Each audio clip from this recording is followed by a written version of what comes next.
Maintenant, on a la deuxième séance de la communication et acte de langage. Aujourd'hui, je vais vous présenter le dialogue. Mais avant, prenez le livret d'activité, la page 76. Et écoutez le dialogue une première fois. Monsieur, monsieur! Oh, un policier, qu'est-ce qu'il veut? Oui, il ne faut pas rester garé là. Pardon? Je dis c'est interdit de se garer ici. Ah bon? Et pourquoi donc? Il y a un panneau interdiction de stationner? Non, mais vous êtes garé sur un arrêt de bus. Vous voyez le panneau? Quel panneau? Celui-ci, là. Ah, ça alors, il a disparu. Quelqu'un l'a enlevé. C'est incroyable. Donc, je peux rester. Non, non, il ne faut pas rester. On ne doit pas se garer ici. C'est tout. Poussez-vous, il y a un bus qui arrive. Maintenant, à la deuxième écoute, cochez ce qui est vrai. Monsieur, monsieur! Oh, un policier! Qu'est-ce qu'il veut? Oui! Il ne faut pas rester garé là. Pardon?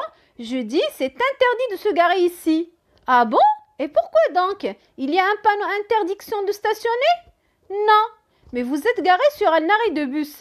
Vous voyez le panneau? Quel panneau? Celui-ci, là. Ah ça alors, il a disparu. Quelqu'un l'a enlevé. C'est incroyable. Donc, je peux rester. Non, non, il ne faut pas rester. On ne doit pas se garer ici. C'est tout. Poussez-vous. Il y a un bus qui arrive. Donc, la scène se passe dans la rue, sur un parking public, devant la gare. Très bien, dans la rue. Le dialogue a lieu entre un policier et un chauffeur de bus, deux automobilistes, ou bien un policier et un automobiliste.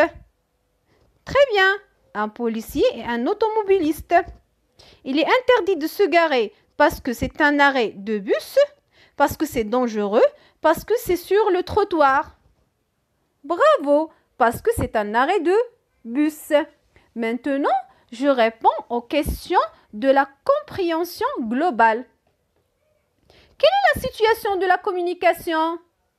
Oui, qui veut me répondre? Très bien.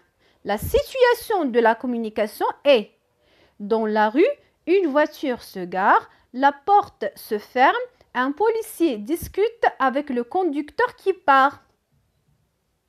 Très bien. Quels sont les personnages? Je peux dire les personnages ou bien même je peux utiliser le mot les interlocuteurs, d'accord? Donc, quels sont les personnages ou bien quels sont les interlocuteurs? Oui, qui peut me répondre? Très bien. Les interlocuteurs, bien les personnages sont le policier et l'automobiliste. Où se passe la scène? La scène se passe dans la rue. De quoi parle-t-il? Oui? Très bien. Le policier a interdit le conducteur de stationner sur un arrêt de bus. Bravo. Maintenant, je vous demande de relever les structures qui expriment l'interdiction dans le dialogue. Oui? J'écoute. Très bien. Hein? Il ne faut pas rester garé là. Bravo. La deuxième? Oui, c'est interdit. Oui. La troisième? On ne doit pas se garer ici. Très bien. Maintenant, veuillez lire, je retiens, la page 110. Je retiens. Pour interdire, je peux utiliser l'impératif présent à la forme négative. Ne traverse pas. Comme on a vu dans la leçon de la conjugaison d'hier. Il ne faut pas plus l'infinitif. Exemple, il ne faut pas traverser. Le verbe interdire de plus l'infinitif peut être utilisé aussi. Exemple, il est interdit de traverser ou bien je t'interdis de traverser. Voilà. N'oubliez pas de réemployer ces structures dans d'autres phrases correctes.